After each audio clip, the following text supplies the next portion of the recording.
төр цэгмэн үзүүлж байна. Энэ удаагийн дугаар дээр ямар хүн орж байгаа? Намтраас нь харах юм бол 20 жилийн өмнө тэмцэж ирсэн юм байна. Тэмцэжхээр чагсаалж хүн болдог гэсэн үг. Нэг үгээр тэгж хэлж болно. Нэг чинь их сонирхолтой намтартай, их сонирхолтой хүн. Тэр хүний амбиц нь юу вэ? тэр хүний амбиц нь номер 1. Номер 1. Хөөх энэ хүн чи яас олон нэртэй юм бэ? Захин орчин ингээ хайл тэгээд үзэхээр энэ хүнийг газар шорооны төлөө цогтоо тэмцэж гээд бас нэг тодорхойлсон байна. Одоо энэ төр дагаа гişүүд төрийн түвшээд гэж ямар хүн байдгийг бид ер нь ямар хүнийг сонгож гаргасан юм. Төрийн хүн хэмбэ гэж хэний хэлэх вэ? Яг үнэ.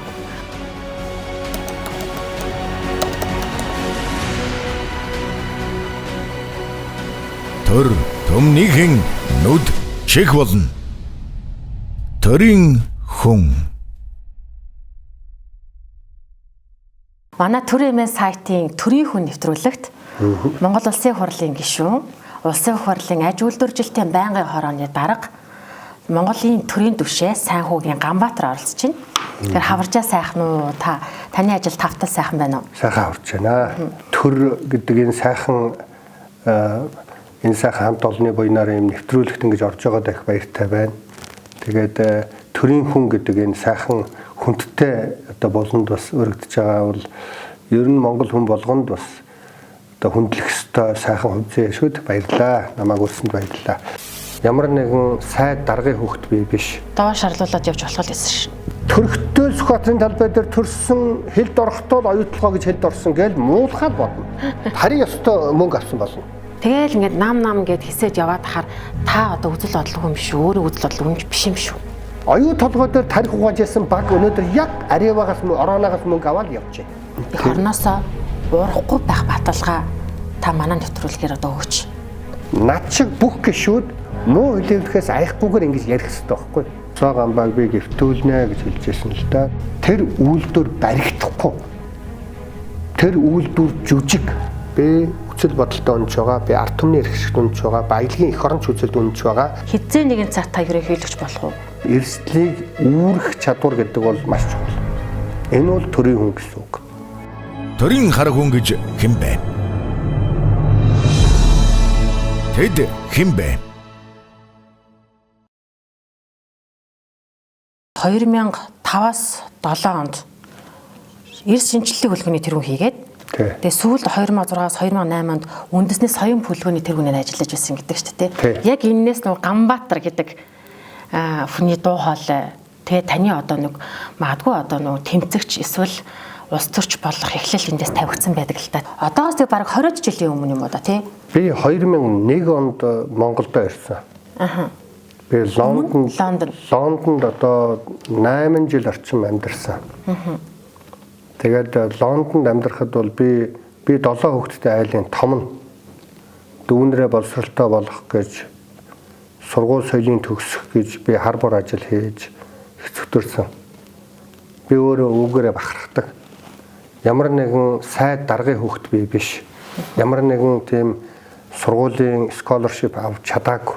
Би зүгээр хэлний курст очсон. Тэгэл маш их ном уншдаг байсан.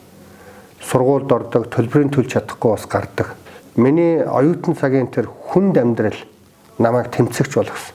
Намайг жирийн хүмүүсийн зовлонг ойлгодог болгосон. Бэрхшээлтэй тэр байдлуудаасаа би давн гарч ирснээрээ би өнөөдөр маш их олон давуу талуудыг үүссэн. Монголдо ирлээ. Эренгүүтээ би хаан банкад газрын даргаар ажилласан. Тэгсэн. Дараа нь санхуд багшилсан, удирдлагын ахлын багшилсан. Өөрөөр би ч одоо ингээд цаашаа миний амьдрал бол боломжийн л байх нэ да. Би одоо жолоочтой, нарийн бичгийн даргатай, машинтай ийм ажил хийж байгаа хүн шүү дээ. Тэгээд одоо олон шавнараар хөндлүүлж их сайхан л ажил хийжсэн. Зүгээр 2005 онд 2001 онд ирээд одоо 2004-5 он хүртэл би одоо гайгүй ажил хийж байна. Өөрийн хувьд бол болчлоо л гэж бодох ч гэсэн Монголоо өмөрхгүй л болохгүй санагдсан. Оюут толгойн гэрээ яг 2002-3 оноос эхлээ яригдсан шүү.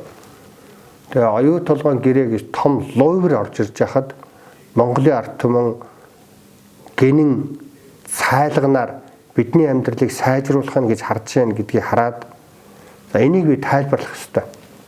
Энийг би ойлгох ёстой. Би мэдж байгаа гэдэг бол би мдээгүй юм шиг чимээгүй байвал нүгэл.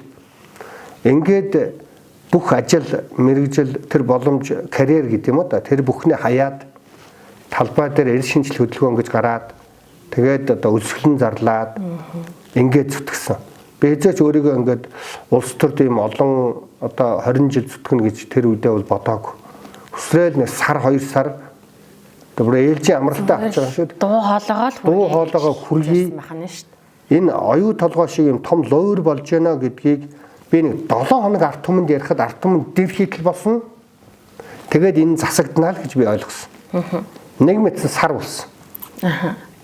Нэг мэдсэн бүтэн 1 жил болсон. 2 жил 3 жилийн дараа эхлээд эргэлт буцалтгүй би ингэж амьдрахгүй бол хүмүүс надад итгэж эхэлсэн. Хүмүүс надад найдсан. За одоо би ингээд та нарт мэдээлэл өгчлөө. Би одоо буцаад удирдлага ихтэндээ багшлая. Би буцаад банкны салбартаа одоо удирдлага ажил хий. За баярлалаа гэж хэлэх ёс зүйн хувьд надад боломжгүй болж байгаа. Хүмүүс надад итгэсэн.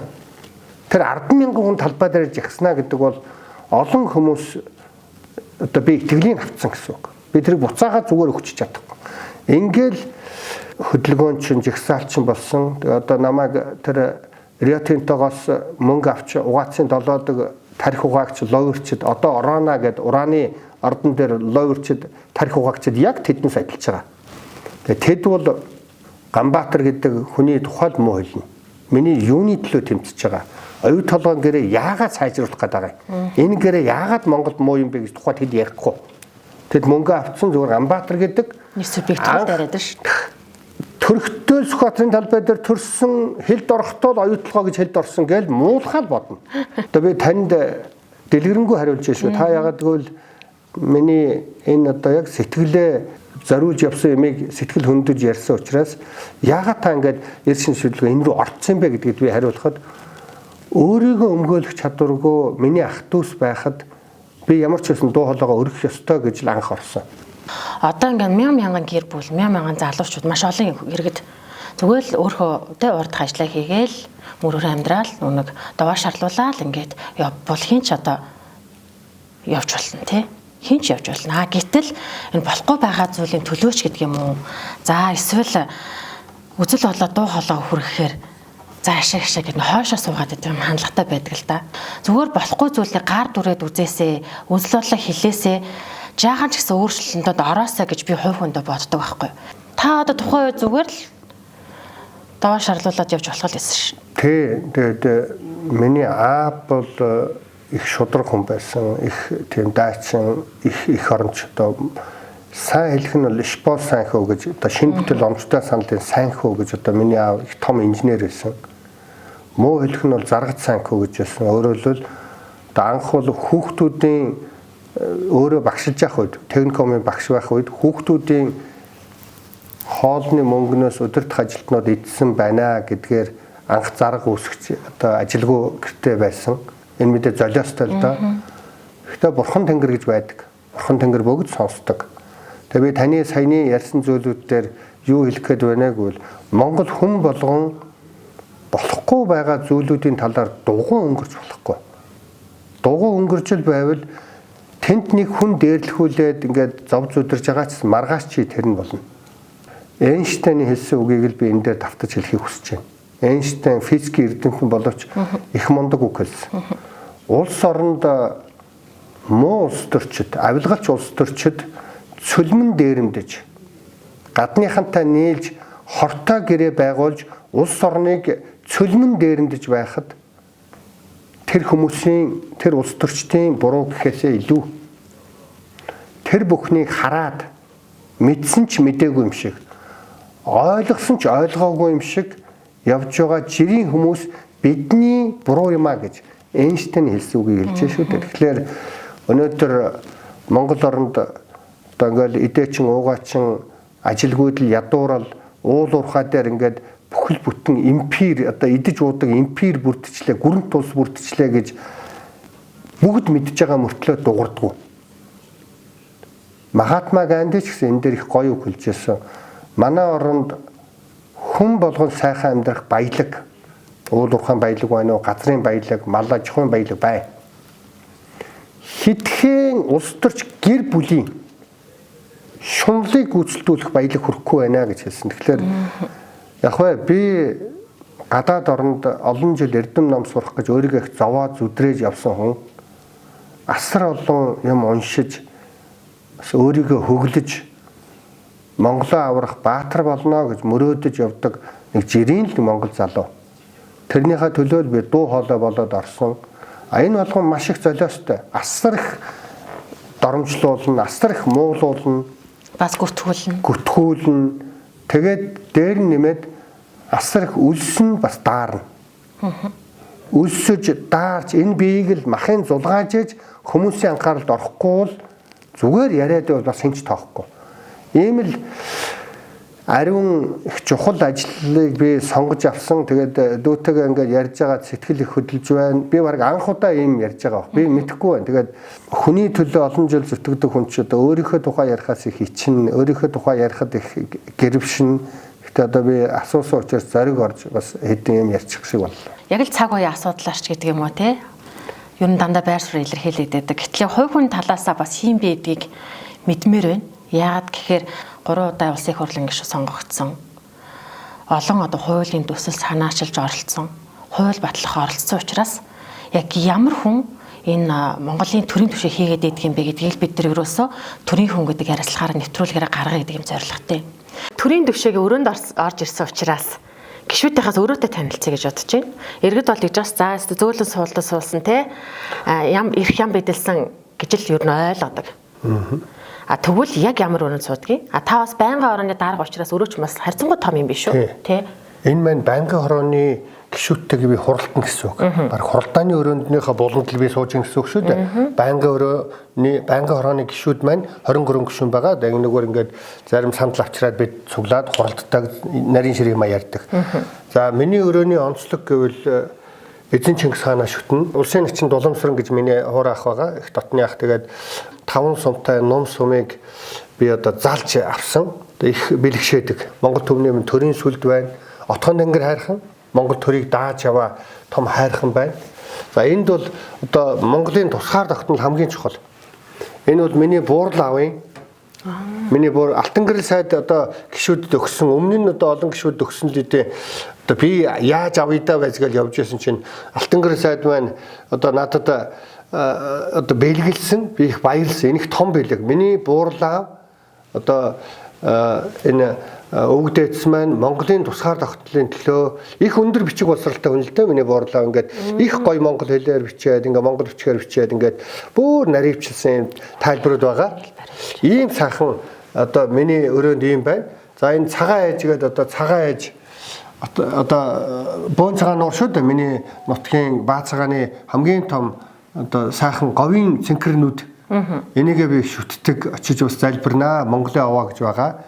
За энэ одоо намайг би өөрөө Баянгар аймгийн хүн л дээ. Тэгээд ховдод бас ажиллаар яваад хүмүүстэй иргэдтэй уулзж яхад надад Эрдэнэ бүрэнгийн ах дүүс маань одоо энэ сайхан одоо энэ Галданбаш хааны хөрөг зургийг өгсөн. Би бас их бэлгшээж хүндэтгэж тавьсан. За хөнгө атлетикийн холбооны хүндэт ерөнхийлөгч. За. Эндээ бол би их хайртай. Боломжтой айлж хөөхөд, боломжгүй айлж хөөхөд бүгд хөнгө атлетикээр хичээлдэг. Боломжтой. Ямар нэг юм шаардахгүй. Тэгээд сакс волейбол, теннис, бадминтон гэвэл юм шаардна. Энэ бол би одоо эндээ хайртай хичээлж болно. Тий, энэ одоо миний шүтдэг мятаас одоо би энэ Монголынхоо агаарын тээврийг бид бүгд хүндлэх ёстой. Энэ бас над бэлгэнд л ирсэн баха. За энэ мятын календар. За тэгээд би нэг ажил дээр баахан самбар дээр санаагаа бичдэг. За тэгээд өөр тэгээд хөрөгчөнд нэг жоохон мах байна.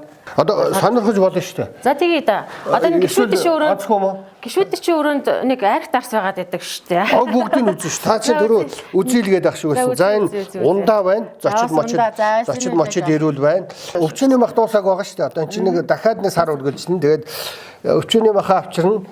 Тэгээд цаандаа хийж идэн.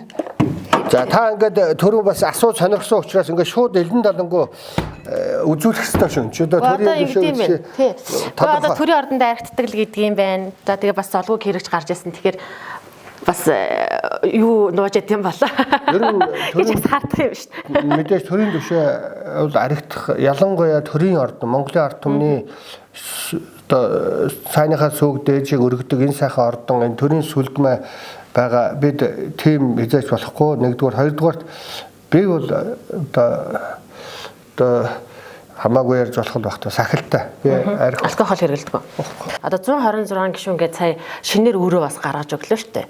76-аас нэмэгдээд. Таны бас өрөөнд ингээ ажиглаад хаад бусад гишүүдийн өрөөнөөс нэг зүйл арай өөр юм болов уу гэж харлаа. Ер нь гишүүд чинь өөрийнхөө их хурлын тангараг өргөсөн. Тэгээд яг тэр одоо үеийнхээ парламентынхаа гишүүдэд нэг бөөнөр ахгуурладаг да намрын чуулганаар. Тэр зургнууд их өөрсдийнхөө тангараг өргөж гараасаа зурсан зураг байршуулсан байт юм лээ. Тань дээр ерөөсөө тийм нэг зураг ерөөсөө харагдахгүй бах юм. Ер нь бол миний байрсуу шүү. Би тэр гишүүд маань ямар зураг тавина вэ? Би 100% хөндлөж байна. Миний хувьд шүү. Миний хувьд бол энэ бол төмний төлөө, төрийн төлөө зүтгэх энэ үйл ажиллагааг би түрхэн зур гуйж, учирлаж одоо ард түмнээс төр одоо авч энэ төрөл байж байгаа. Би энд насаараа юм уу эсвэл энэ миний гэр орон ч юм уу энэ биш би төр байгаа. Тэгээд энэ ард түмнээс одоо Германы үндсэн хууль дээр заасан байт юм л да. Төрийн эрхийг ард түмнээс зээлж аваад гэж үг байгаа. Бүр англи дээр нь би уншижсэн. Зээлж аваад тухайн тэр нэг 4 жилд байна уу тодорхой хугацаанд чихэн өмчээр биелүүлээд буцааж өгнө гэсэн үг. Энэ бол би төр байгаа одоо байгаа гэсэн үг. Тэгээд одоо өөрийн зургийг байх бол за надад бол жоохон зохимжгүй. За Монгол хүн байна. Би заавал энд ер нь би олбогоо л авч явна. Эндээс. Энэ компьютер бүгд энэ төрийн юм шүү дээ. Энэ ширээ мэрээ. Тэгээд яг хав одоо хүмүүс орж ирчээд үгүй чи өрөөндөө засвар хийгээч өрөөгөө чи нэг гой болгооч энэ ч одоо бараг 10 20 жил болж байгаа ширээ байж тээ гэдэг. Төмний буян энд нь одоо чин сэтгэлээс ажиллаад тэгэл үлдээгээл явна. Хэдэн сар болно уу ганц нэг жил болно. Энэ бол банкны орооны ажилч бол хугацаатай шүү дээ. Би гадаадд 8 жил байхдаа аяг та угаасаа ингээд таныг бас ингэж ярьдаг шүүмжилдэг юм байлээ. Хар бор ажил хийжсэн нь их өнгөрч ярих юм гэдэг юм уу? Гадаадд очиод аяг тагуугаагаал гудамд хог шүржсэнээрээ гайхуулаад яриад гайхуулаагүй. Над шиг тийм хүнд нөхцөл байсан ч гэсэн мөрөөдлөө битгий гээгээрээ Монголын ард түмэнд үнэнч байгаад тууштай мэтршгүй байвал ард түмэн чи ойлгодсон байна, дэмждэм байна.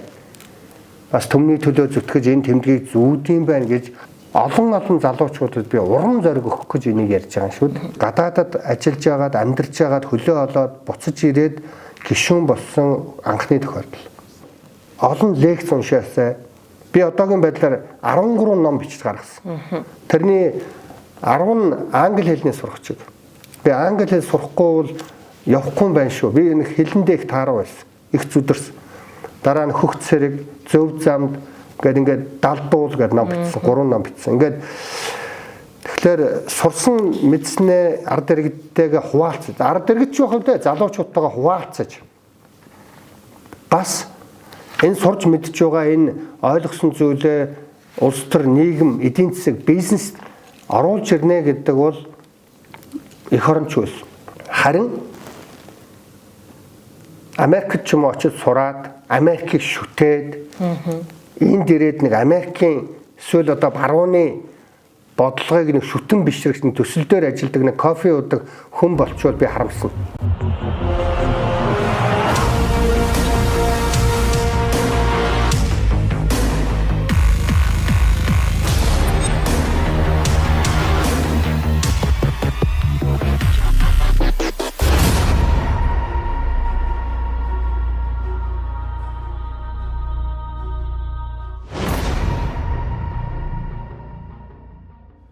Гадаадад явчихаар сайхан амьдарч юм шиг ийм ойлголт өнөөдөр залуучууд байгаад гадаад явъя гэдэг юм яриад байна. Гэтэл Солонгос ч юм уу, Америк ч юм уу ажиллаж байгаа хүмүүс өвдөх хэрэггүй, ажлаа таслах хэрэггүй, чөлөө авах хэрэггүй тийм ээ. үнэхээр хар бор ажлыг хийгээ явчихна. Тэгээ энд ажил хийж байгаа хүн бол ерөөсөө эх орныхаа үнцнийг л их ойлгодог юм шиг би санд шин. Маш чухал хэлж байна. Яг гэвэл одоо маш олон орныг босгож, хөгжүүлж, хөл дээр нь босгосон улсууд бол гадаадд байсан хүмүүс байдаг шүү. Зүгээр яг дотооддоо амьдарч ажиллаж байгаа бүх хүмүүс маань бас л эх оронч байгаа л да. Тэгэхээр хүн ээжийнхээ хажууд байхдаа үгүй ээж намайг ямар их зардсан бэ? Үгүй одоо би гөөмих ажил хийж энэ гэсэн шүүлийн бодон шүү дээ би ч ялгаагүй. Тэгэл одоо ээжигээ одоо бодоход эрлэг эмтэрдэг л юм. Тэгэл одоо эрэгтэй хүүхдүүчтэй залах уу юм да. Тэгэл одоо ээж ч мөн чих гэрээ ажил хийх юм даа гэхээс өөр юм бодохгүй. Тэгэл ээжийнхээ хажуунаас холдоол хүний газар очиод ханаа түрэл ядраал зүдрээл хүний газар дээрлэхүүлэл бид чи ямар нэг баян орноос очсон улсууд биш шүү дээ. Харбар ажил хийгээл жоохон олсон мөнгөөрөө дүүнэртэй тус болоод тэгэл одоо 90-ад онд чинь тийм л хэцүү байлаа. Тэгэхээр эх орноосоо холдно гэдэг бол яг ээжээсээ холдож байгаатай адилхан. Ээжээсээ холдож байж л ээж ямар агуу юм бэ? Би ээжгүй бол ер нь хинч биш юм байна шүү гэдгээл ойлгодог. Зүрхэндээ ээж аав гэдэг бол бурхад юм байна гэдгээ хол очиж одоо ээж аваасаа холдож зов зүдэрж ил ойлгодог. Тэрэн шиг эх орноосоо хол байгаа хүмүүс бол эдэ мөн чих эх оронч болно да. Их л эх орондоо хайртай болдог. Хоёулаа ингээд эх орны тухай ярьсных надад нэг юм бодол өгөх байхгүй шинэ. Би жишээлбэл нэг эх орончтой нэг хит хуваад байгаа. Зөв энэ миний бодол. За эх орондоо хайргүй хүн гэж бараг байхгүй хаа. Бүгдөө л эх орондоо хайртай. Гэхдээ за эх орон гээд шудраг ёсч гэдэг юм уу гэж эх оронч тэмцэгч гэдэг юм гарч ирчгээд цаана нь эрх ашигын төлөө явж яадаг. Нэг ясандаа эрх ашиг мөртлөө эх орончдын дүр хэсгсэн гэсэг бүлэг хүмүүс байна. Үнэхээр дуу хоолой хүргээд эх орончийнхоо одоо түүчээ болоо явж байгаа хүмүүс байна. Та яг аль нь вэ? Би бол түүчээ болоо явж байгаа хүн нь нэгдүгээрт, хоёрдугаарт яг энэ эх орныхоо төлөө дуу хоолой болоод явна гэдэг бол айгүй маш их доромжлуулж хөтгүүлдэг ажил шүү дээ. Тэгээд тэр ажиллагаан дээр энэ шантаж хийсэн, энэ мөнгө авсан, энэ одоо ингээд санхүүжилт авсан гэж PR бол бидний талаар өчнөө байдаг. Тэгээд би ерөөсөө ямар нэгэн байдлаар цоо ирүүл шударгаар явж байна гэдэг бол миний ярьж байгаа 20 жил би ярьж шүү дээ. Ямар нэгэн байдлаар л эвгүй мөнгө төгрөгөнд орооцолцсон л бол аль хэзээний энэ шууг нь эх оронч байна гэдэг бол бидний зүгээр ариун үүрэг. Монгол хүн болгон төрхтөө өсөж хүн болохтой хүмүүжихтэй би нэг Монголоо аврах, Монголынхаа төлөө одоо зүрх сэтгэлээ зориулах нэг баатар гэж өөрийгөө итгэдэг. Манлайбаатар Дамжинсурга хэлсэн үг байна. Төрийн ажлыг төрийн хүмүүс хөтөлж явуулдаг ч гэсэнтэй энэ бүх ажил түүний төлөө амь насаа өгсөн хүмүүсийн яс чумган дээр тогтдсон шүү гэж нэг үг байдаг. Монголын ард түмнийг хамгаалах, Монголын ард түмнийхээ эрх ашигт үнэнч байх гэдэг бол биднээсийн цуснд байдаг зүйл. Энэ бол одоо Ганбаатар нэг биел ганцаараа юм шиг биш хүн болгон юм их оронч байгаа. Харин хүн болгон одоо золиос гарах дургу. Одоо энэ ард түмний төлөө энэ уул уурхай эсрэг энэ их мөнгө бүлэглэлийн эсрэг дуурахад бол дандаа доромжлуулдаг. Амь насанд ч гэсэн эрсдэлтэй. Ийм эрсдлийг үүрэх чадвар гэдэг бол маш чухал. Энэ бол төрийн хүн гэсэн үг. Төр төмнийхэн нүд чих болно. Төрийн хүн. Би ч нөө 10 жил жингээ онд сурсан, Гүнзгий ангийн бас ч гэж тоомоонд их гайгүй байсан. Конкурсд нэгт зогсож би чинь Германы инженерийн бэлтгэл гэж тухайн үед одоо социализмын үеийн хамгийн л гайгүй хуваарийг авч ирж одоо өөрийгөө их тийм онц сурлагатай, их боломжийн эднэр гэж бодож явсан хүн чинь одоо адгийн тэнэг, адгийн гудамжны одоо улгаачлал гэж одоо бараг л гудамжны гэдэг л цолтой боллоо шүү дээ. Тэгээ pop, mop Гүч одоо би 10 жил жингээ ээж аавын хамгийн хайртай ирэх хүүхэд ингэж хэлүүлнэ гэдэг бол хүнд. За тэгээ эцэст нь нэг л юм дээр тогтд юм бэл. За би ямар магтуулах гэж энийг хийж байгаа биш те. Би ямар дарга цэрэг болж одоо томрох гэж энийг хийж байгаа биш те. Эцсийн дүндээ Монгол түмэн олон түмэн маань хэрэгтэй, эднүүст маань энэ мэдээллийг өгөх нь хэрэгтэй.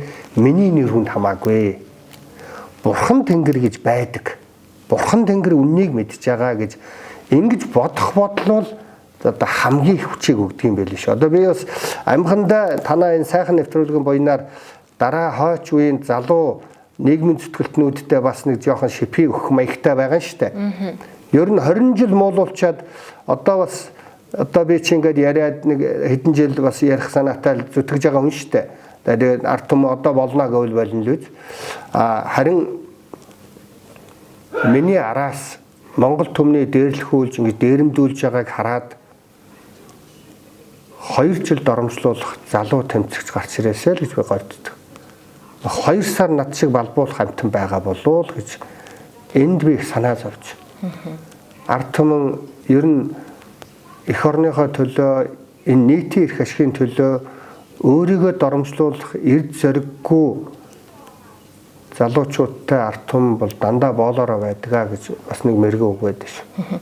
Хийгээгүй хийсэн, хэлээгүй хэлсэн болгож гүжирдэх бол зовлонг бол би бас мэднэ. Өстой хэцүү те. Хүнд шүү. Ер нь хуурай гүжирт хариугүй гэдэг зовлон шүү те. Чимээгүй байх нь хамгийн зөв бараг сонголт юм шиг байдаг ч заримдаа. Одоо ер нь бурхан Тэнгэр л бүхний шийдэж шүү дээ. Цаг хугацаа харуулна гэдэг ч юм. Ер нь бурханд Тэнгэртэй итгэнэ гэдэг бол асар их том хүч чадал өгдөг шүү. Би бол одоо танаа нэвтрүүлгээр ингэж бурхан шүтлэгийнхаа тухай ярих болж байгаа ч юм уу зүгээр ер нь миний буурлаа бол лам хүн байсан л та. Тэгээд тэр хүний ач буйнаар би их шүтлэгтэй болсон. Тэгээд тэр их хүнд их хэрэгтэй л гэж би боддог. Та түрүү хэллээ штэ pop гамбаач гэж ах шиг гэ те.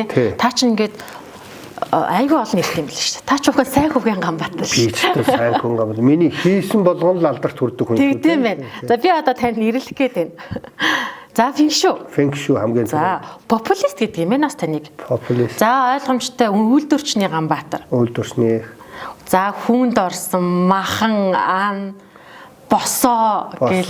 Тий. Одоо өөр ямар их олон одоо тийм эцсийн дүндээ босоо гэдэг бол ард түмнээс өгсөн нэр.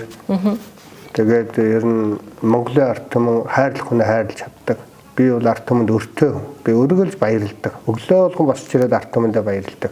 Босоо хамбаа гэснээс та ч одоо 20 оны сонгуульд ялж гишүүн босноос хойш бүх хэлэхдээ босдог байв. 12-оос. 12 оноос. Анханасаа л та босч үг хэлдэг гэсэн юм шүү. Тэгээд тэрний шалтгаан одоо яг би анханасаа чуулганд орж ирэнгүүтээ би жирийн ард иргэдийг төлөөлдөг шүү.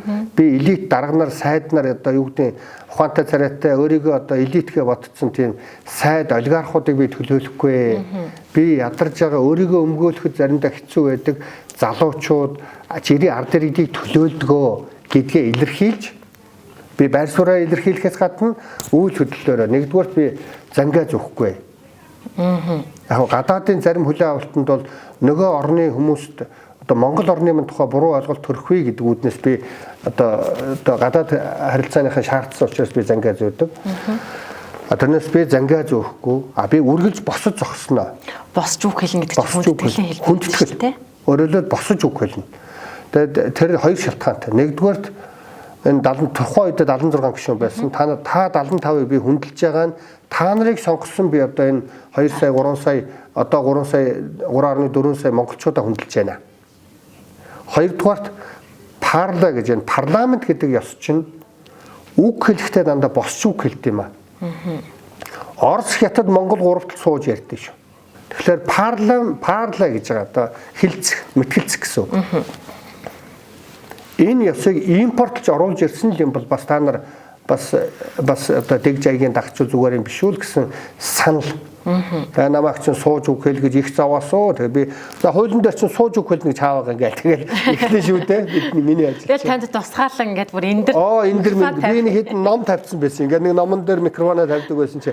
Наа чи муухай харагдаж байна гэдэг. Хөөх энэ Батэрдэн авраг надад тэр микрофоныг хийж өгсөн шүү. Өө тэр суурийн үү? Тий, манай Батэрдэн авраг чинь тийм сайхан гамбаа минь. Чи их муухай харагдаад ингээд ном цаас тавьсан байна. Би энэ аж ахуйнтайгаа яриад нэг ийм сайхан микрофон хийчлээ. Би бас өөртөө хийчлээ.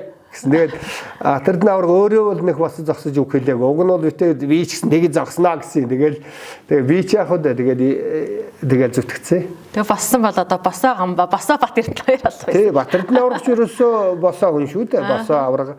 Би бол одоо нэг хактар барилддаг ч гэсэндээ босоо цолыг ард түмнээс авлаа. Бас энэ ерөөл байна. Одоо ард түмэндээ баярлалаа. 2015 онд тэг санаж байна. Монгол хүний төлөө намын ард Амбатар агаад улсын дээд шүүхэд бүртгүүлгээд амжилтыг эс олоод 2016 онд хөдөлмөрийн үндэсний намын дараагаар та 95% саналаар намын дарга сонгогдчихсэн байна. 16 онд. 16 байна. Тийм байна. Тий 16. 2017 онд 5 сарын 16-нд Монгол Ардын хувьсгалт намд илсэн. Ерөнхийлөгчийн сонгуульд нэр дэвссэн. Монгол Ардын хувьсгалт намын дэд дарга болсон. Тэгээ ардчилсан намд 4 сарын 29-нд 21 онд илсчихсэн билээ. Ингээд таны дөрөвдөх нам гэж ярьд юм байна. Энд чинь өөр үзэл бодолтой намд, өөр үзэл санаатай нам. Тэгээл ингээд нам гэд хэсэж яваад хахаар та одоо үзэл бодлого юм биш үү? Өөрөө үзэл бодлого юм биш юм шүү. Би үзэл бодолтой хамгийн үнэч. Би Монголын ард түмэн гэдэг л ганцхан эрх ашигын төлөө байдаг. Энээс эзэж урвж байгаагүй. Тэр дотроо уул уурхайн баялагийг ард иргэдэд ашигтай байлгах буюу баялагын эх оронч үзэл гэдэг дээр би хатуу.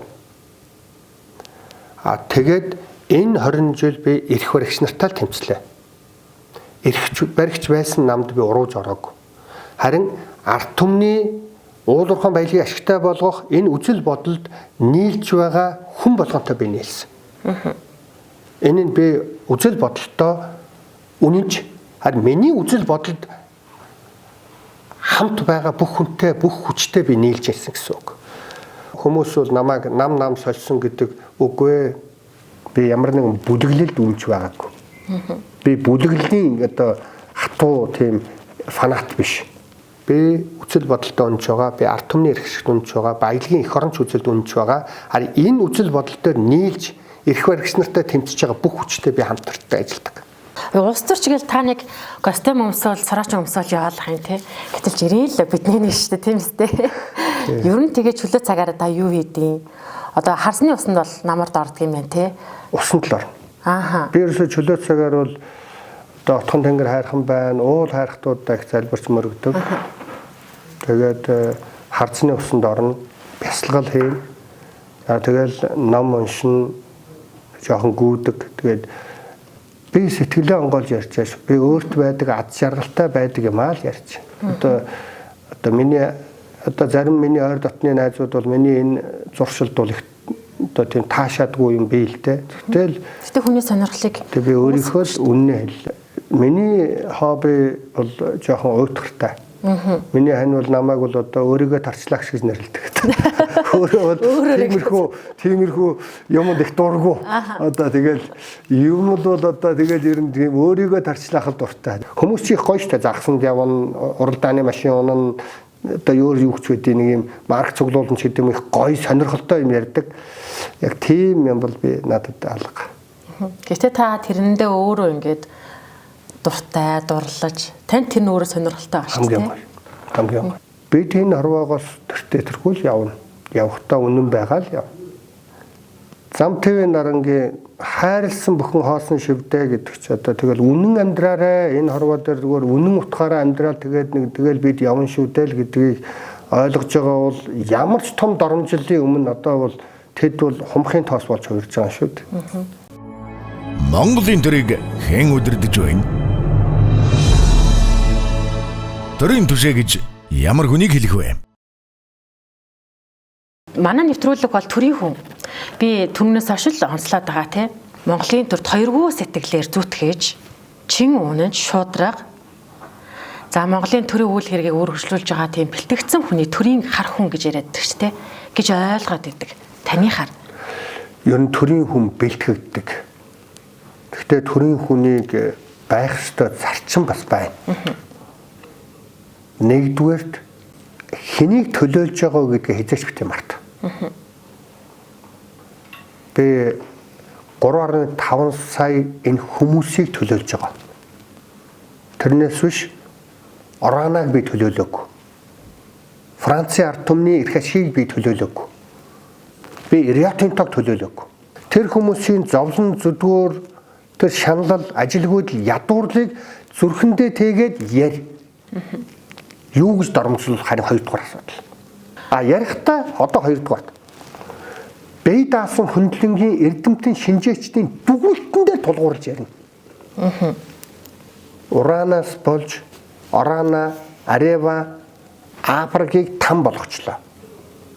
Яг энэ шиг там болгох ийм вариант, ийм уусхан баяжуулах ийм аргаар орж ирж яхад монголчууд энэ байгаль дэлхий одоо бэлчээр там болохгүй гэсэн баталгаа хаавна гэж асууна гэдэг бол би судалгаан дээр тулгуурлаж асууж. Надад хариулдаг. Тэднээс зүгээр л Ганбаатар муу хүн гэж л ярьдаг болохоос миний асуултанд хариулдаг. Оюу толгой дээр тарих угааж ясан баг өнөөдөр яг Аревагаас Оронагаас мөнгө аваад явж байна. Гонхтой. Тэр хүмүүс бол Бурхан Тэнгэр тэднийг аимшигтайгаар гисгэн. Өнөөдөр бидний энэ үг үнэн байж, сонгогчдоор үнэнч байж, өөрт гал авч байгаа хэцүү байсан ч бид түүхэнд үлдэх үг хэлж байгаа гэдгээ байнга анхаарах хэрэгтэй. Энэ бол төрийн хүний бэлтгэх ёстой асуудал. Нэгдүгээр хэнийг төлөөлж байгаа. Хоёрдугаар үнэнч байна. Гуравдугаар бие даасан эрдэмтдийн дүгнэлтээр тулгуурлаж санаа бодлоо ярьж сур. Би гурван зүйлийг л хэлмээр. Би иргэн үеийн үед таны зарим зүйл дээр үнэхээр эсрэг байр суурьтай байдаг. За мэдээж байгалийн баялаг бол үндсэн хууль зааснаар ард түмэн юмч. Гагцгүй гэж байгаа. Гагцгүй. Гэтэл хэсэг бүлэг хүмүүс хөлжөөл баяжаал монголчууд одоо хит баян эсвэл хит ядуус юм хоёрхан л нэм давхартай болчлоо шүү дээ. Уул уурхайг бол эсэргүүцээгүй та. Гэхдээ энэ томоохон төслүүдийг ярихаар л Ганбаатар гарч ирээд муулаад эсэргүүцээд ингээд хүмүүс ярьдаг юм шүүмжлэл байдаг шүү дээ. За нөгөө талаар таны гацаач гэдэг тий. Тэгж байгаа л та чимээг болчдөг. Таны чимээгүй болчоор за энэ нөхөр нэг мөнгө аваад эсвэл том төсөл ярихаар л ингээд орилж тий хашгирч гацааж агаад ашиг сонирхол цаана байна мөнгө аваад алга болчтой гэдэг. Тэгэхээр та энэ олон одоо дуугарч ирснийхаа хариуд мөнгө авч ирсэн үү? Хэзээ ч тийм байхгүй. Тэрний онцлог нь юу вэ гэвэл одоо 2005 онд анх оюутлагаар өсгсөн зарлж байсан оюутлагын асуудал дээр 2005 онд шүү. Анхны жагсаал цуглаан бол 2004 онд эхэлж байсан. Тэгэхээр 2004 оны баг сүүлээр шүү. Тэгэхээр одоо баг 20-21 жил болж байна шүү дээ. Дөнгөж сарын өмнө чуулган дээр оюу толгой дампуурчлаа. Оюу толгой өрн өөрөө 17.8 тэрбум доллар. Компани өөрөө жоохон тэрбум гаруй доллар. Үндсэндээ 14.5 дахин компани өөрийнхөө үнэлгээнээс дээш өрд тавьсан байна гэдэг бол дампуурсан гэсэн үг ээ. Энэ дээр та нар бодож үзээч. Энэ дээр эргэж хараач гэж ярина гэдэг бол би байр суурин дээр хэвээр байна гэсэн.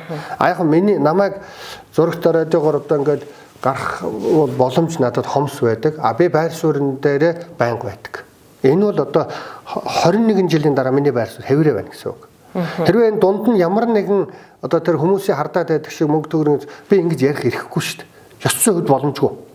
Мөнгө авсан гэдгээр хэзээ ч тийм байхгүй. Дадрын тосны үйлдвэр ярьж байна одоо. Одоо Дорногов аймгийн Алтан ширээд. Тэр 2.2 тэрбум долларын одоо төсөл. Одоо сая 700 сая доллар нь гараа явчлаа. Одоо бид өртчлээ. Өр төлөөд энэхээс өр авлаа. Хүүтэй төлнө шүү дээ. Монголчууд хүүтэй төлнө дараа. Тэр үйлдвэр баригдахгүй. Тэр үйлдвэр жүжиг. Тэр үйлдвэрийн тэзүүгийг одоо би үзээд одоо би өнөө маргаашгүй үндэсний аюулгүй байдлын зөвлөл рүү бичиг явуулна. Энэ тэзүү гэдэг нь нууцлаад байгаа нь үзүүлэхээсээ ичж байгаа гэсэн үг. Нууцлцсан. Тэгээ би нууцын зэрэгтэй учраас санхүүгийн хэд дахин нэмсэн юм шүү. Луур. Тэгээд тэнд ус байхгүй. алтан ширээд ус байхгүй. Тэр нефтийн үйлдвэр барина гэдэг чинь 4 литр ус зарцуулж яж 1 литр солярк юм уу бензин гарна гэсэн үг шүү дээ. Тэгээд тэзүү нөөц байхгүй. Нөөцийн 400 км 390 хэдэн сая 95 сая доллараар Norinco гэдэг компаниар нэг юм хоолоо татсан. Тэргээр ямар ч нефть урсахгүй. Би энийг ярихгүй бол би нүгэл хийж гэсэн үг. Хүүхэд галаар тоглож явахад харчаад хажуугаар нь дугаа өнгөрнө гэдэг нүгэл юм байгаа шүү дээ. Монголын парламент, Монголын засгийн газар, Монголын ерөнхийлөгч бүгдөө тархин утсан юм шиг ингээд ийм том төслүүдээр Монголын ард түмэн дээр мөнгө угаалт явуулж яхад би хажуугаар нь дугаа байх юм бол нүгэл над шиг бүх гишүүд муу хэлээвлэхээс айхгүйгээр ингэж ярих хэрэгтэй байхгүй. Олон гишүүд ингэж ярьж байгаа байх л да. Дуурахгүй л юм л да. Одоо ихэнх дуурахгүй шүү. Ихэнх нь дуурахгүй байна. Энэ бол миний байр суурь. Тэгэхээр одоо томоохон төсөл болгон дээр гэж байна. Гэхдээ би одоо зарим том төслүүдээр бол би дугаа байгаа шүү. Дэмжиж байгаа Конопод харж байгаа. Монголын ард түмнийг сүрүүлж байгаа юмн дээр би дуурхаас өөр аргагүй. Та сангийн ерөнхийлөгч гэж ярьсных 20 жил бэлтгэгдсэн баха та ерөнхийлөгч. Би өөрөө тэгж. Яг нарийн яриул 28 жил. Таны тэгэхээр хамгийн анханасаа таны том амбиц бол ерөнхийлөгч байлаа. Тэ ерөнхийлөгч болох.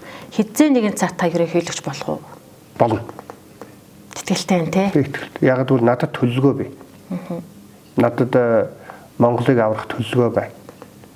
Надад Монголын ард түмнийг, бизнес эрхлэгчдийг, хөгжлийн бэрхшээлтэй иргэдийг, хөдөлмөрчин жирийн малчдыг төртөө хамт ширээн дээр суулгаж хилцээр хийлэгдэг болох ёстой. Энийг улсын гурван талд хилцээр гэж ярьдаг. Салбарын хилцээр гэж ярьдаг. Энэ бол ерөнхийлөгч хийх ёстой ажил. Ерөнхийлөгч энийг ерөнхий сайд болон сайд нарыг ард түмэнтэй хилцээрийн ширээн суулгадаг байх ёстой. Гадаад зах зээлийг ерөнхийлөгч нээж өгдөг. Гадаад зах зээлүүдийн гэрээнүүдийг хийх ёстой. Өнөөдөр Монгол орон зэс баяжуулах, зэсээ хайлуулах үйлдвэртэй болно. Тэрний дараа зэс эд ангаар, зэс аяга, зэс турба, зэс карантаар Оросыг, Хятадыг, Японыг, Солонгосыг хангадаг гэрээг татваргүй гэдэг юм уу татварын хөнгөлөлтөй гэрээг хийх ёстой. Олон энэ одоо мал аж ахуйн гаралтай түүхийдүүдийг гадаадтай гэрээ хийх ёстой.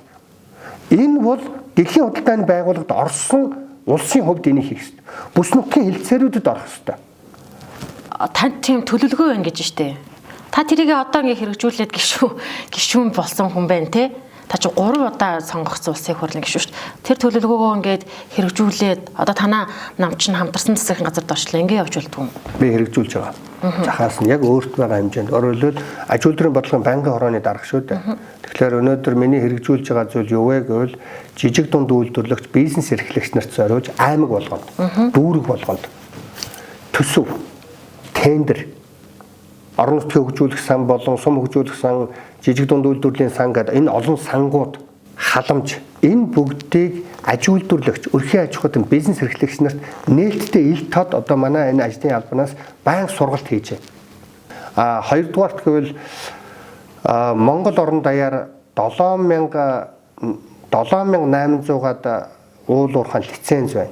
Энэ лиценз эзэмшигчид бүгд тухайн сум аймгийн ард иргэдтэй одоо аж үйлдвэр болон бизнес эрхлэгч жижиг дунд үйлдвэрлэгчид дэмжсэн тийм 42.1 гэж байгаа ашигт мултимлын тухай 42.1-ийн хуулиар гэрээ байгуулах хэрэгтэй. Нийгмийн хариуцлагын гэрээ. Энэ гэрээнүүдийг бүгдийг аймаг болгонд загвар гэрээ гаргаад одоо ажиллаж байна. Дээр нь нэмээд 14 мега төслийг аж үйлдвэрийн бодлогын байнгын ороо хариуцаж жишээ нь энэ дээр одоо 5 толгойн цахилгаан станц. Яагаад баригдахгүй вэ? Олон жил ярьсан. Энэ бол Баян нуур гэж одоо тэр хятадын талд байгаа цахилгаан оюутлага авч байна. Жилдээ бараг 200 сая долларын цахилгаан авдаг. Бид өнөөдөр яагаад Монголд нүүрсэн вэ? Тэгээ цахилгаан станцаа барьчихвал юм бол тэрийг ингээд оюутлагад 200 сая доллар Монголд орлого нь орно. Тэр цахилгаан станц тойроод өмнө говьд байгаа олон аж ахуй нэгжүүд бас одоо төсөл хөтөлбөрүүд нь хэрэгжинэ. Би цаашаа олон юм ярьж болно шүү дээ. Би танд шууд эхнээс нь ярьж эхэлж байна. Ингээд энэ зүйлүүд хэрэгжээд яриад явж байгаа. Энэ зүйлүүдийг одоо яг тодорхой үр дүн гараагүй байхад би одоо ингэж ярьж байна, ингэж хийв, тэр аймагт очив, тэр одоо өмнө говьор би гэтэл сая 5-7 хойд хэд удаа очиж ажиллалаа. Өмнө говьор ажиллалаа. Тэгэхээр ийм ажлууд маань явж байгаа. Гэхдээ үр дүнг бол би ард түмэн тайлагнах хэмжээнд биш байгаа. 2017 оны ерөнхийлөгчийн сонгуул бол 3 дахь хүчин шинэ хүн ямар чухал юм бэ гэдгийг харуулсан бас нэг төв үйл явдал боллоо гэж би хувьдаа хардیں۔ За 17 онд та ерөнхийлөгчийн сонгуульд нэр дэвшээд 2 дахь шатны сонгуул хийх хэмжээнд болсон тий. Та ер нь тэр төв үйл явцыг ер нь юу гэж дүгнэдэг вэ? Би одоо ч гэсэндээ 17 онд ч гэсэндээ шударгаар өрсөлдвөл би Монголын ард түмний хайртай хүү хэвээр. Би ерөнхийлөгчд 17 онд би ялсан. Манай тагнуулын ерөнхий газар хууль хүчний байгууллагууд тэгэл сонгуулийн хороо бүхэлдээ төр миний эсрэг ажилласан тийм ловер болсон ч гэсэн тэрийг нямдарж байгаа сүлд хэлсэн шүү дээ. Тагнуулын хурц одоо ийм ловер хийж Ганбаатарыг унагсан ичээч хэднэгээ. Тэгэхээр би нөгөө өөрийгөө ярихад бол надад жоохон одоо төмний төлөө байнга зүтгэдэг хүний хувьд бол өөрийгөө ярих жоохон ичгэвтер байдаг. Гэтэ би бол ялагдаагүй. Би бол ялсан ерөнхийлөгчийн сонгуульд ялсан. Харин тэд ловердсан байж болно. Би ловердуулсан байж болно. Ялагдаагүй. Тэр бол зүгээр 17 оны ерөнхийлөгчийн сонгуулийн үр дүн биш шүү дээ. Миний 2004 оноос хойш үннээрээ байсанд л Монголын ард түмэнд дүнгээ тавьсан гэж би итгэж байна. 2021 оны 1-р сар руу хоёул ирээд очив тий. 21 оны 1-р сар. Тухайн үед бол Монгол ардын намыг Rio Tinto-гийн барьцаанаас салгаж оюу толгойг одоо үр ашигтай байлгах талаар та суулц зарлаж өсөглөн зарлаж өсөглөн. Улсын хурлын гишүүн төрийн төшөөг хүний өсөглөн зарлаж ирсэн бол анхны тохиолдол тэр үү? Энэ дэлхий дээр байж магадгүй би мэдэхгүй байна. Зүгээр ямар ч үсэн Монголд бол анхных байна. Тэрийг бол би зүгээр хувь хүний хавьд юу гэж хардаг гэхээр таны түрүү хэлж байгаагаар мэдээж бид нар байгалийн баялагаа ашиглаж байгаа тохиолдолд ард ирээд өгөөжтэй байх нь зөвөө.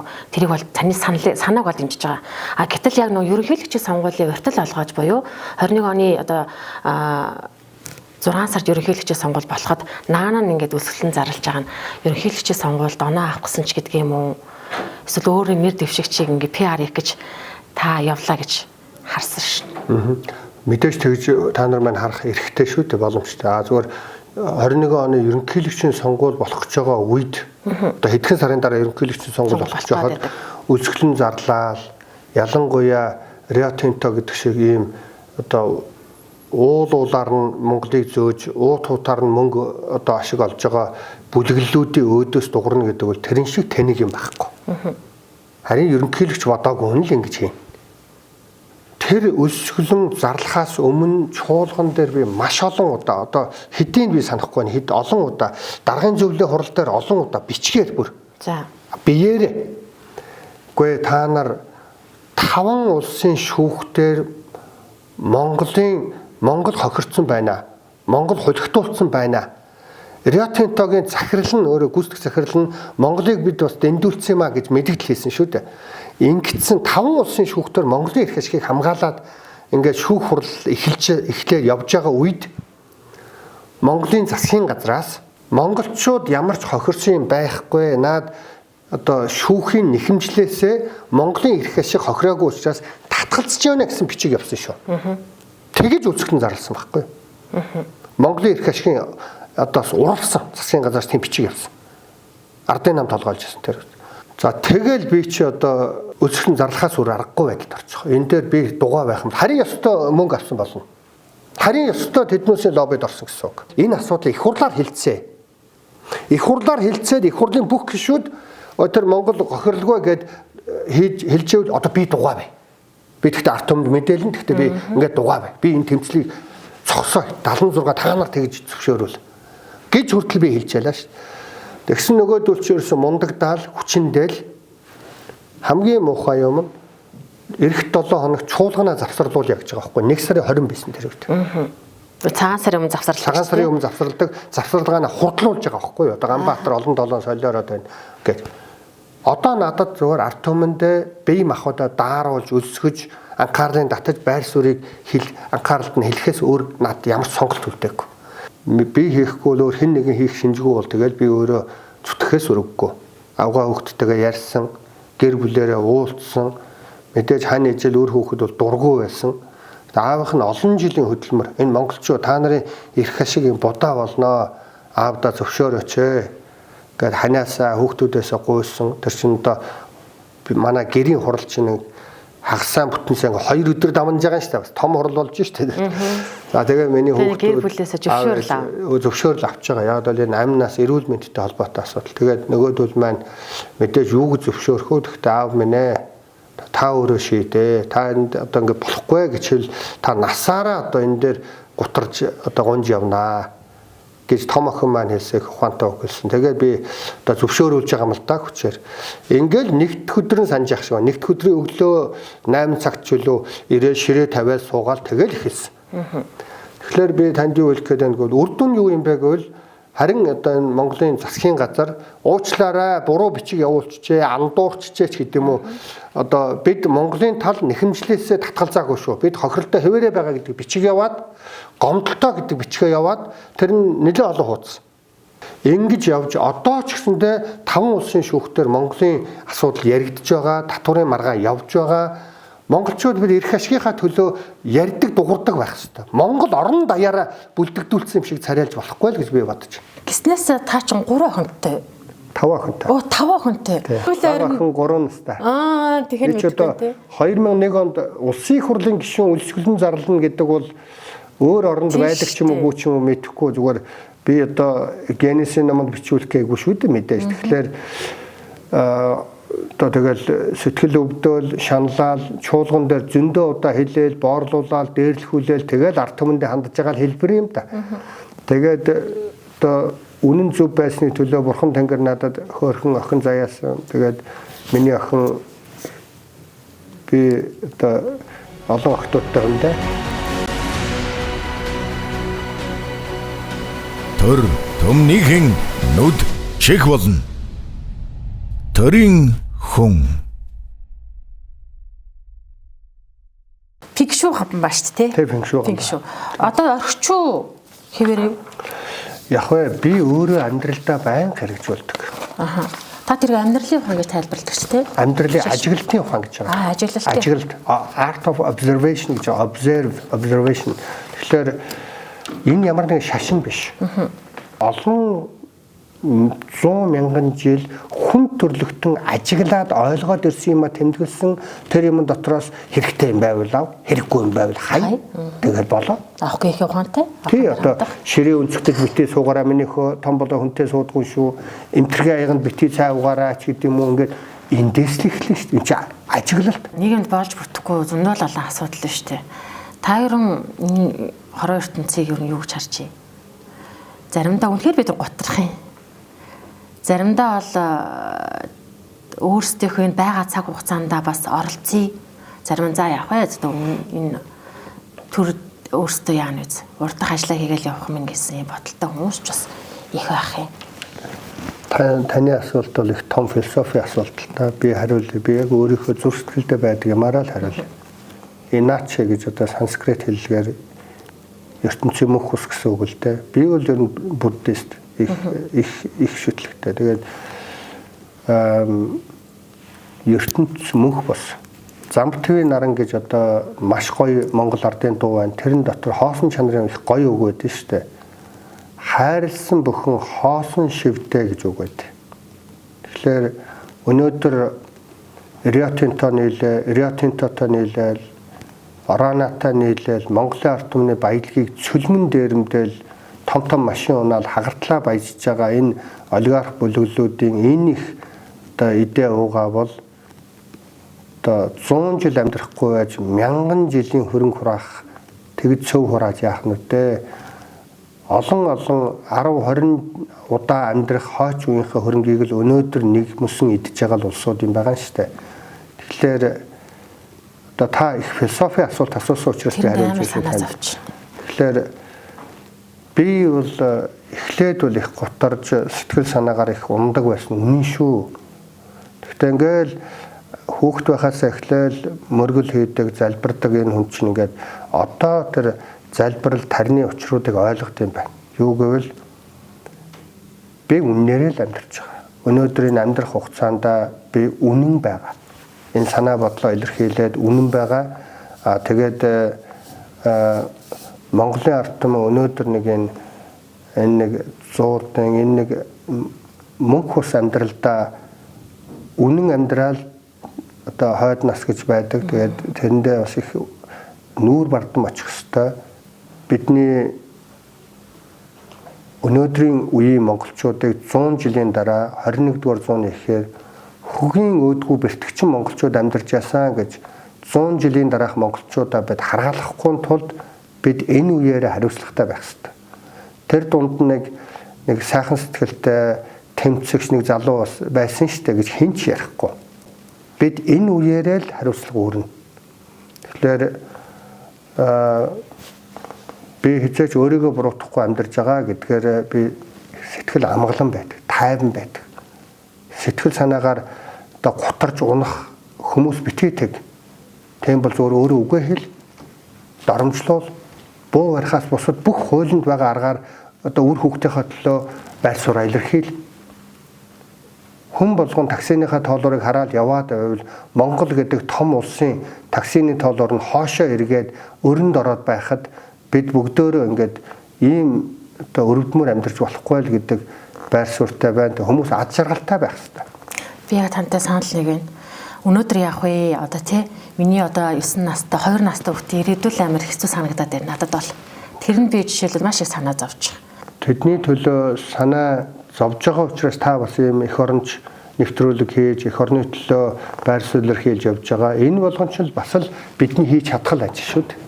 Тэгээд нийт зүйл байна гişүн. Одоо ингээд төрийн нэр хүнд үнэхээр унжчихээ. Иргэдийн үе итгэл алдарсан байна. Гэхдээ одоо танай ангийнхан ч юм шүү дээ их хурлын. Ангид он сурдаг анч байдаг, муу сурдаг анч байдаг, багшийн танил хүүхэд сурдаг те. Хов зөөж байдаг, эсвэл нэг бас хулгайч байж байдаг те. Олон хүнээс энэ 126 гишүүнтэй парламент бүрдчих танай ангийнхан. Тэгээд төр дэтгэх итгэл байха болчих. Өмнө нь бол одоо төр иймээс үлдвэршөө, төрөмэн гэдэг ч юм уу. Одоо манай имээ аав ээжүүд төрөөх хүндэлдэг байсан шүү дээ. Одоо ингээд төрийн нэр хүнд унчаад байна. Би хувьдаа бол төрийн нэр хүнд унжаагаад юм ингэж авдаг байхгүй.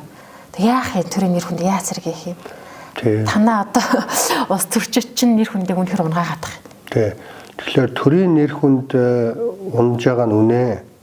Гэхдээ энийг унгаж байгаа ч гэсэндээ гадны одоо Риотинто юм уу эсвэл Орона юм уу эсвэл гадны том хөрөнгө оруулагч одоо зарим хөршүүдээс ч байна уу ингээд оруулж ирж байгаа айхтар пропаганда явж байгааг үүсэхгүй. Хамгийн гонигтай нь энэ гадаадын орнуудын энэ хөрөнгө оруулагч нартай луурчдын гар хөл болж тэдэнд зориулж улсын хурланч гэдэг юм уу засгийн газарч гэдэг юм уу энэ том улс төрчид нь шийдвэр гаргаж байгаа явдлыг ард түмэн үзэж чадахгүй байна. Мань мэтэн тэрийг ярьдаг.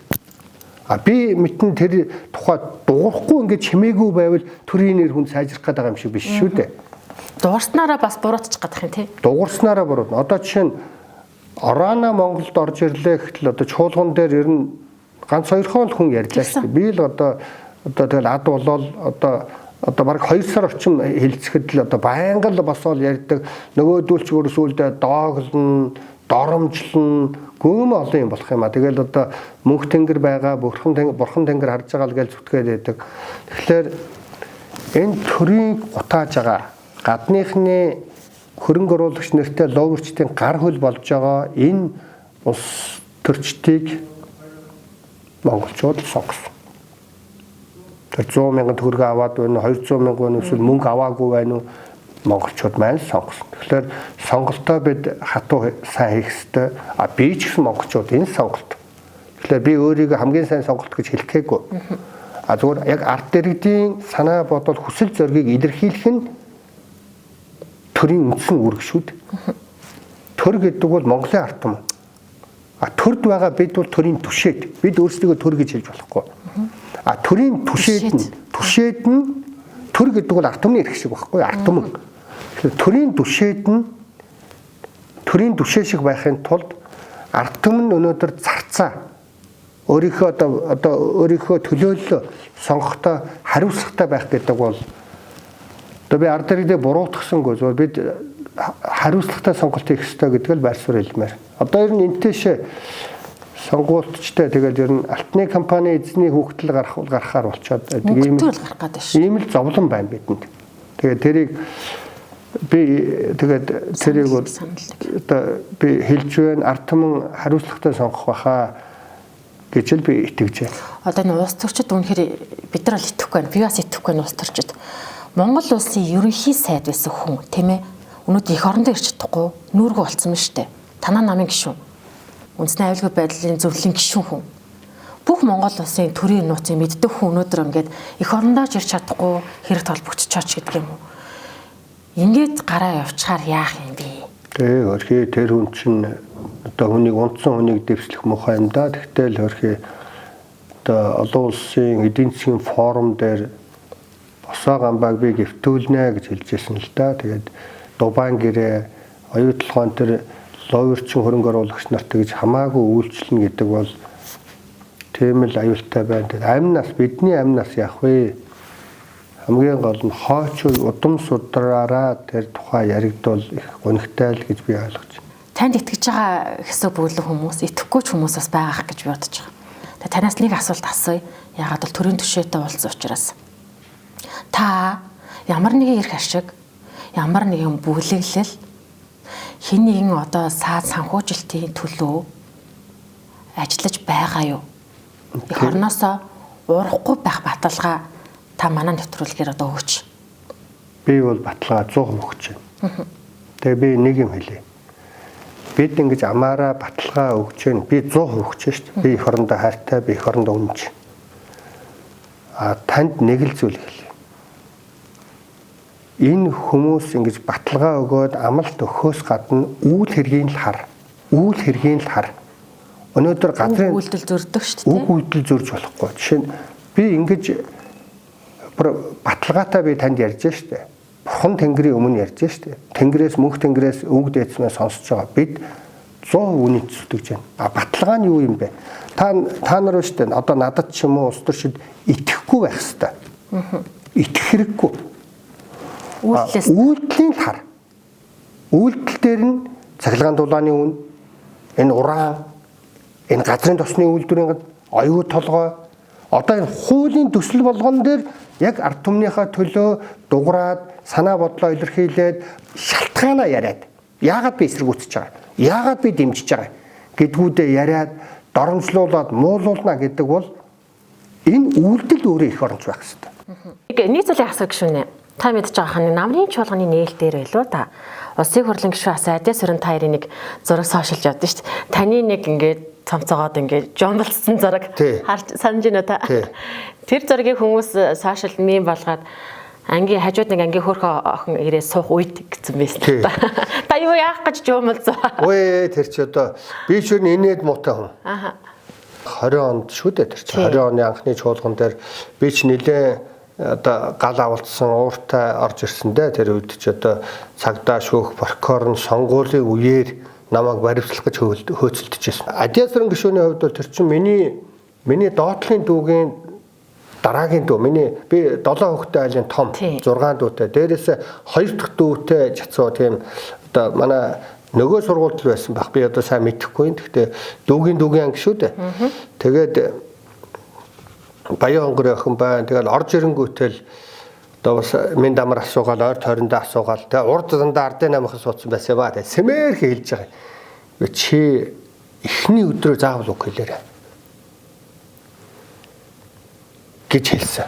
Эхний өдрөө чи унтвал чи эхний сар унтна, эхний жил унтна, 4 жил унтна. Чи үг хэлээрэй гэсэн. Гамбаха юу гэж хэлэх вэ гэж асуусан. Би инээмсэглээд сонгогчдынхоо зовлон зүдгүүр нулимсыг цээжиндээ хадгалж байгаад яриараа гэж. Яг энэ үгийг өөрөөс нь ч асуугаарай. Тэгээд тэр чинь нэг жоохон даруухан хүн л дээ. Ер нь алсуураа даруухан. Тэгээд одоо бас тэр чуулган чинь пүнк гэдэг ер нь хэцүүлдэ үг хэлэхэд бас ингээд бүгдөө ингээд ангаагаал харж байгаа үед чинь та нар муусаа гэж ярих чинь хүн шүү дээ бас. Тэгээд байсан юм ярьдгүү. Тэгэхээр би конопа дараад инээмсэглээд. За. Би яаж үг хэлдгийг чамд үзүүлье. Гэт инээчээд ингээд харсан чинь байхгүй тэр зураг нь яваал. Тэгэл би чам таартай киноны ая тавьж байгаа л ерөөс битүү нүдсэн. Тэгэл явцсан.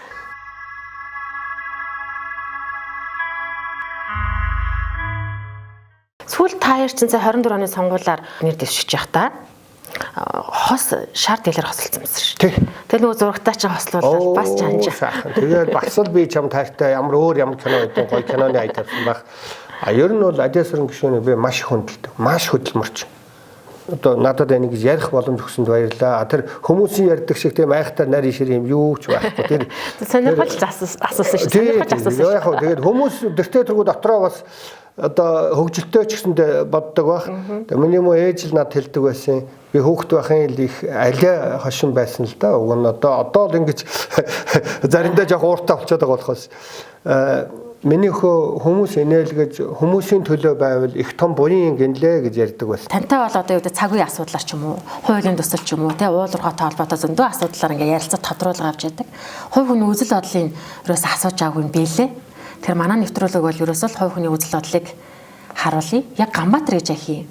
Бидний өнөөдөр сонгоод гаргаад тий бодлого шийдвэрэн гаргаж байгаа энэ төрийн түвшээд гэж яг ямар үзэл бодолтой, ямар дотоод сэтгэлтэй гэдэг харуулахыг ер нь тийм зорилоо.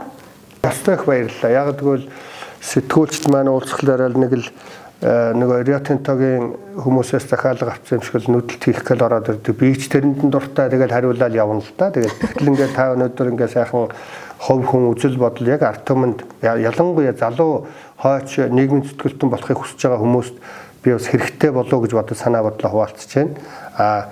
Миний өөрийн яг үзэл бодол бол одоо ардчилсан үзэл бодолтой. Миний аав өөрөө Монголын ардсан холбооны анхны Баян-Хонгор аймгийн л одоо байгуулсан одоо хэдхэн хүний нэг нь манай гэрт анхны ардсан холбооны хурал их явагддаг байсан. Намайг одоо оюутан байхад.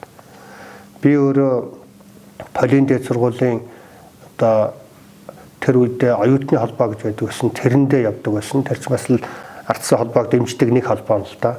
Тэгээ шин дэвшилт холбоо гэдэгт нь одоо өөр залуучууд явна. Бид бол оюутны холбоондоо явна. Ингээд хуваагдцсан явдаг байсан.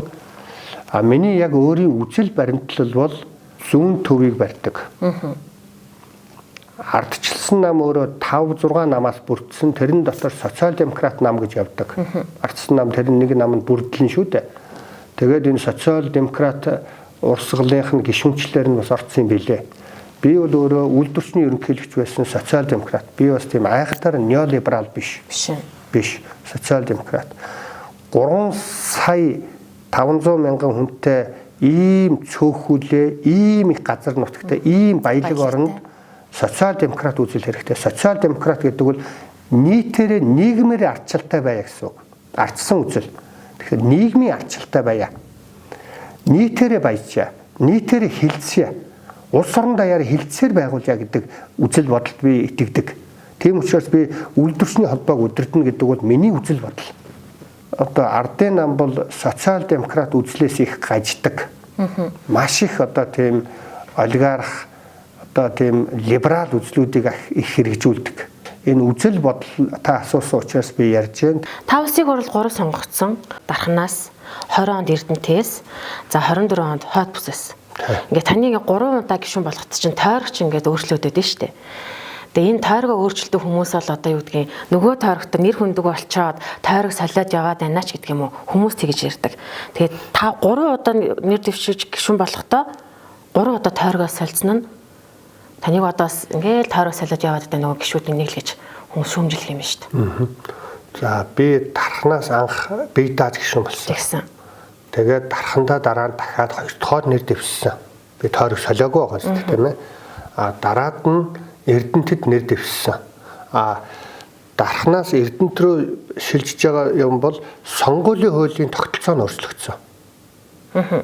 Дээр нэмээд Эрдэнэтийн одоо дэмжигчид үйлдвэрчин надад хүсэл тавьсан. За. Манад ирж төвшүүлэх сайн байна эднэргээд. Энэ бол одоо би шийднэхээс илүү сонгогчд бас шийдэх. Дарханд бол би 2 дахь нэр дэвшсэн шүү дээ. Би тойрог солиогүй гэсэн үг.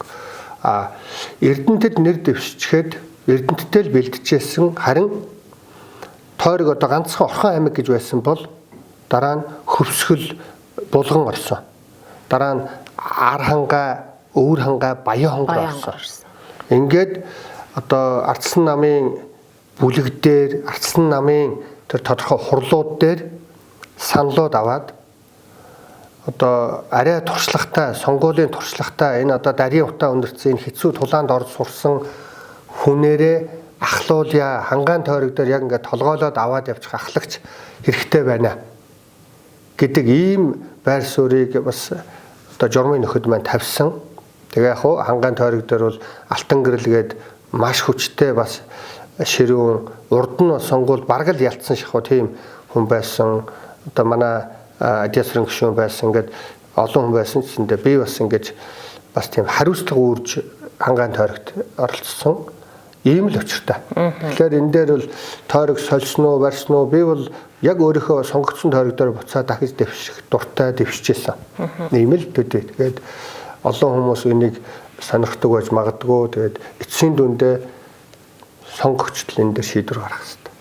Таны нэг ном байдаг үсттэй. Монгол орноо яаж хөгжүүлэх вэ? Миний төлөвлөгөө гэж ном байна. Тий. Тэрнээс нь үндэстэн дамнсан Карпатуудын тухай гараад ирдэг санагдах юм. Үндэстэн дамнсан Карпатууд яаж улс орныг бууран орныг иддэг вэ? 5 арга замаар иддэг гэдэг би нэг Монгол орноо хөгжүүлэх миний төлөвлөгөө гэсэн ном байгаа.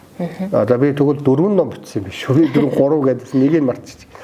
Би уул уурхайн баялаг бол хэдхэн гэр бүлийн сайн сайхны төлөө биш, нийт Монголын ард түмнийг ажилтай, орлоготой байлгах, нийт Монголын ард түмнийг боловсралтай, эрүүл байлгах гэдэг дээр энэ уул уурхайн баялагт зориулах ёстой гэдэг дээр би итгэл үнэмшдэг. Энэ бол миний үзэл бодол. Эндээ би хатуу байдаг. Тэрэн дээр би бас дэмжиж чинь таныг. Тийм. Тэгэхээр ийм л одоо би таны төрийн хүн гэдэг бол өөрийн гэсэн үзэл бодолтой, жанжин шугамтай байх хэрэгтэй. Тэгээ миний та түрүү харин сануулсан Монгол орноо хөгжүүлэх миний төлөвлөгөө гэдэг би номоо бичсэн байгаа. Тэн дээр яг Монголыг би яаж аврах юм? Миний яг төлөвлөгөө юу юм? 4 том баг нь байгаа. 4 багын дотроо 3-3-аар хуваагдж байгаа алхамтууд яаж Монголыг аврах вэ гэдэг төлөвлөгөөгөө бичсэн. Одоо 16 онд байна уу, 7 онд байна уу, 16 онд л баг би Монголоо хөгжүүлэх миний төлөвлөгөө гэдэг лекц уншиж байсан. Тэгэхээр аль ч улс төрч бай, ямар ч нийгмийн зүтгэлтэн, төрийн зүтгэлтэн бай, яг яаж хөгжүүлэх гээд байгаагаа тодорхой нээлттэй ард түмэндээ санаа бодлоо илэрхийлж явах хэрэгтэй. Тэрэнд хатуу байх хэрэгтэй. Яг тэр ярьсан юмд хатуу байх хэрэгтэй. Тэр ярьснаасаа ингээл бүлэгэл дагаал ингээл савлаад байвал тэр төрийн зүтгэлтэн биш болж хувирдаг. Гэхдээ өнгөрсөн жил хэлжсэн юмас тис өөрөөр зүйл ярьж явж байгаа хүмүүс байна. Тийм бас зовлон ганц нэг байна. За энэ нэвтрүүлэг бол захиалгатай ямар нэгэн нэвтрүүлэг биш. Та манайд ямар нэгэн төлбөр төлөөгүй. За би таныг бол магтах гэж орж ирээгүй. Бас дайрч тавшилах гэж гэдэг юм уу? Эсвэл яг хуулийн төслийн асуудлаа танаас байр суурь сонсгоогүй. Яг ингээ Монгол улсын төрд ард түмнийг төлөөлж байгаа Монголын одоо төрийн түвшинт хүний хувьд Ганбаатар гэж яг хийм бэ гэдгийг л гарах юм зорилготой нэвтрүүлэг. Тэгээд маш олон зүйлийг бас тантай бас ярилцмаар байна. Мэдээж тодорхой цаг хугацаатай учраас нэвтрүүлэг бол энэ төрөд өндөрлөе гэж бодож байна. За баярлалаа. Тэгээд би ч гэсэн их сэтгэл хөдлөж байна. Би ер нь олон ч нэвтрүүлэгт орсон ийм их одоо яг ингээ миний үзэл бодол, миний амьдралын туршлага, миний алдаа оноо, би бас их олон алдаанууд одоо оюутан хүүхэд байхдаа тэр 4 сургуулийг сэгэлж явахдаа ядс нэгийг төгсөхгүй яваа гэж би их дотроо боддог. Тэр үед хэдий мөнгө төгрөг тааруу ажил төрөл хийгээд зов зүдэрж ясан ч гэсэн үгүй нэгэн дээр нь гүрийхгүй яваа гэж их тэгж харамсдаг. Олон залуучуудад ямар ч байсан та нар боловсралтай байгаарай. Ямар ч байсан та нар эрдэм мэдлэгийг л дээдлэх ёстой шүү. Мэдээж амьдралын шаардлагаар одоо гэр бүлээ тижээх гээл одоо нойр хоолгүй зүтгэх тохиолдол их амьдралд гарна. Тэгээд эцсийн дүндээ хэлэхэд хэн эхэлж инээхэн чухал биш. Хэн сүүлд инээхэн чухал. Амьдралын эхэлж хэн хүнд дормжлуулах нь чухал биш. Эцэст нь Монголын түүхэнд гэдэг юм өөрийнхөө амьдралдаа зөв зүйл хийх ёстой гэдэг л ийм л одоо үзэл бодолтой хүн шүү дээ. Би дэндүү өөрийнхөө одоо анх удаа өөрийнхөө ярьлаа. Тэгэл одоо ингэж онгойт сайхан яриулсан төр цэгмэн гэдэг энэ одоо хамт олондоо би их баярлаа. Та нарын маань үүс өдрөг бүтэг Монгол орн сайхан болно. Би итгэлтэй байгаа. Итгэлгүй байгаа бол хэн ингэж өөрийгөө зовоож явахд дурахгүй шүү дээ. Энд чинь дургүй шүү дээ. Ганцхан ирээдүй сайхан сэтгэл байгаа хүмүүсийн хүсэл тэмүүлэл итгэл байгаа учраас л явж байгаа. Тэгээ би танаас баярлалаа. Одоо ингээл та орон нутгаар тариад шүү дээ.